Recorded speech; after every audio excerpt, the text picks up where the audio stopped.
اجعل الآلهة إلها واحدا ان هذا لشيء عجاب. کہ سارے معبودوں کو ختم کر کے بس ایک ہی الہ، ان ھذا لشیء عجاب، حاجت روا صرف ایک ہے، یہ ہمیں سمجھ میں نہیں آتا. یہ ان کے سمجھ میں آتا تھا کہ خالق اللہ ہے، کیا مالک اللہ ہے، رازق اللہ ہے، بارشیں برسانے والا اللہ ہے. یہ مکے کے مشرک مانتے تھے، کیا اس سے انکاری نہیں تھے. مسجدیں بھی بنوایا کرتے تھے، حاجیوں کو ستو بھی پلایا کرتے تھے، یہ سارے اخراجات کرتے تھے. کعبۃ اللہ کا طواف بھی کیا کرتے تھے، کیا کعبۃ اللہ کا طواف بھی کرتے ہیں. ان کو اختلاف کس چیز سے تھا، جھگڑا کس بات سے تھا؟ وہ کہتے تھے، یہ مانتے تھے کہ اللہ مالک اللہ، خالق اللہ، رازق، بارشیں اللہ برساتا ہے، یہ ساری چیزیں مانتے، اس سے انکاری نہیں تھے. ان کو تکلیف تھی تو وہ اس بات سے تھی کہ الہ ایک ہے، حاجت روا صرف ایک ہے، یہ وہ نہیں مانتے تھے. آپ دیکھ لیجئے 18واں پارہ کھولیے ذرا، میں سمجھ رہا ہوں در سے آپ کیا کھولیں گے. 18واں پارہ، سورت کا نام سورت المومن، سورت المومنون. میرے سامنے اللہ کی کتاب کھلی ہے، قرآن مقدس کہتا ہے قل لمن الارض ومن فیہا ان کنتم تعلمون. میرے پیغمبر ان سے پوچھ، لمن الارض ومن فیہا، کس کا ہے جو کچھ زمین میں ہے؟ لمن الارض، زمین کس کی ہے؟ ومن فیہا، جو کچھ زمین میں ہے یہ کس کا ہے؟ اگر تم جانتے ہو سیقولون للہ، تو مکے کے سارے مشرک کہیں گے للہ، زمین کس کی؟ جو کچھ زمین میں یہ سارا، تم مالک تو وہ اللہ کو مانتے ہیں. فرمایا قل من رب السماوات السبع ورب العرش العظیم، پوچھ لیجئے ان سے آسمانوں کا رب کون ہے اور عرش عظیم کا رب کون ہے؟ تو سیقولون للہ، کہیں گے اللہ ہے. اس میں تو وہ اختلاف نہیں کرتے. اور فرمایا یہ سوالات قرآن نے بہت سارے مقامات پہ کیے ان سے، لیکن اس بات کے لیے تیار نہیں تھے کہ حاجتیں اکیلے اللہ ہی نے پوری کرنی ہے. وہ کہتے یہ بھی حاجتیں پوری کرتے ہیں، اور ہم جو ان کی عبادت کرتے ہیں ان کو خالق نہیں مانتے، بلکہ وَمَا نَعْبُدُهُمْ إِلَّا لِيُقَرِّبُونَا إِلَى اللَّهِ زُلْفَىٰ. یہ ہم جو ان کی پوجا پاٹ اس لیے کرتے ہیں، یہ ہمیں کس کے قریب کر دیتے ہیں؟ یہ تو ہمیں اللہ کے قریب کرنے کا ایک وسیلہ ہے. اور کبھی کہتے ہَؤُلَاءِ شُفَعَاؤُنَا عِندَ اللَّهِ، یہ ہمارے سفارشی ہیں اللہ کے ہاں، اللہ ساڈی سندا نہیں تے انہاں دی موڑدا نہیں.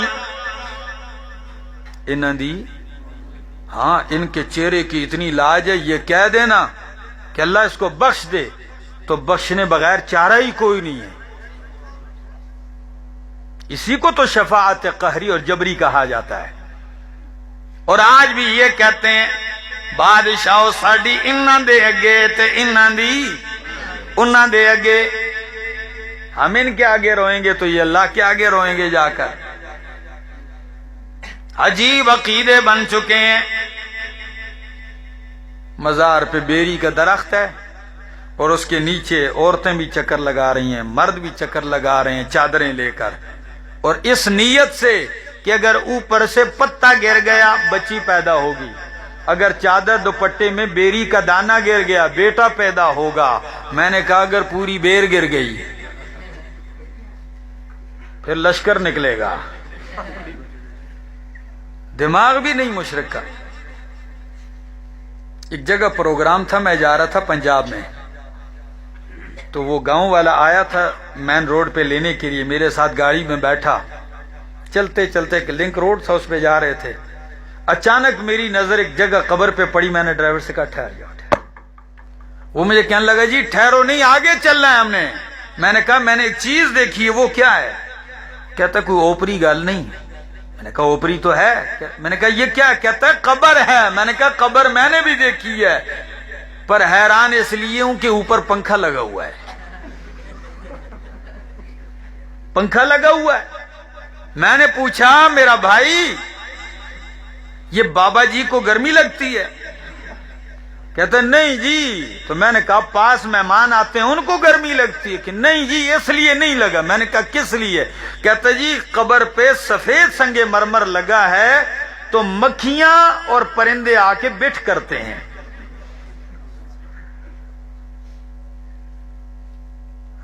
میں نے کہا اب بھی ان کا دماغ نہیں کھلا. جو اپنے اوپر سے مکھی نہ اڑا سکے اور پرندے کی بیٹھ نہ دور کر سکے، بلا وہ تیری قسمتیں کھوٹی کیسی کھڑی کرے گا. بلا وہ تیری جھولی میں خیر و برکت کہاں ڈالے گا. لیکن یہ تو تب سمجھیں گے جب اللہ کی کتاب کے پاس آئیں گے. نہیں آؤ گے ہری پور والو، میں تمہارے شہر کے قصے کہانیاں ملک طول و عرض میں کرتا ہوں. یہاں ہری پور ہی کا ایک پیر تھا جسے لوگ کندھوں پہ اٹھا کے لے کے جایا کرتے تھے. 30-40 بندے آگے پیچھے ہوا کرتے تھے. میں نے خود اپنی آنکھوں سے دیکھا ہے. بہت سے ایسے سعادت مند یہاں بھی بیٹھے ہوں گے جنہوں نے اس کو دیکھا ہوگا. رکشے پہ نہیں جا رہا، ٹانگے پہ نہیں جا رہا، اوپر جا رہا ہے. اور پھر مزے کی بات اس سے بھی اگلی بڑھ کر ہے کہ اس کو تقاضا شریف آتا تو ٹینکی اوپر ہی سے خالی کر دیتا. یہ بھی نہیں کہ مجھے اٹھانے والا کوئی انسان کا بچہ ہے.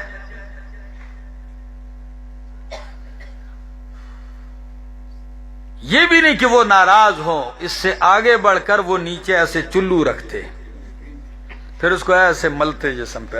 اس میں برکت ہے. میرے دوستو آپ اس لیے ہنستے ہو، شاید آپ سمجھتے ہیں یہ لطیفہ ہے. یہ لطیفہ نہیں، یہ بدعتی مشرکہ عقیدہ ہے. اگر قرآن سنا ہوتا تو آپ کو پتہ چلتا کہ برکتیں ان کی قبروں کی مٹیوں میں تیل میں نہیں ہے، قبر کے اوپر رکھے ہوئے پتھروں میں برکتیں نہیں ہیں. برکتیں دینے والا کون ہے؟ تبارک الذی نزل الفرقان علی عبدہ لیکون للعالمین نذیرا. تبارک الذی جعل فی السماء بروجا وجعل فیہا سراجا وقمرا منیرا. تبارک اللہ رب العالمین فتبارک اللہ احسن الخالقین. تبارک الذی بیدہ الملک تبارک اسم ربک ذی الجلال والاکرام.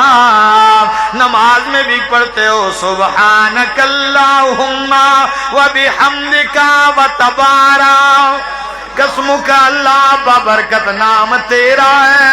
درود میں بھی پڑھتے ہو اللہم صلی علی محمد وعلی آل محمد کما صلیت علی ابراہیم وعلی آل ابراہیم انک حمید مجید. اللہم بارک علی محمد.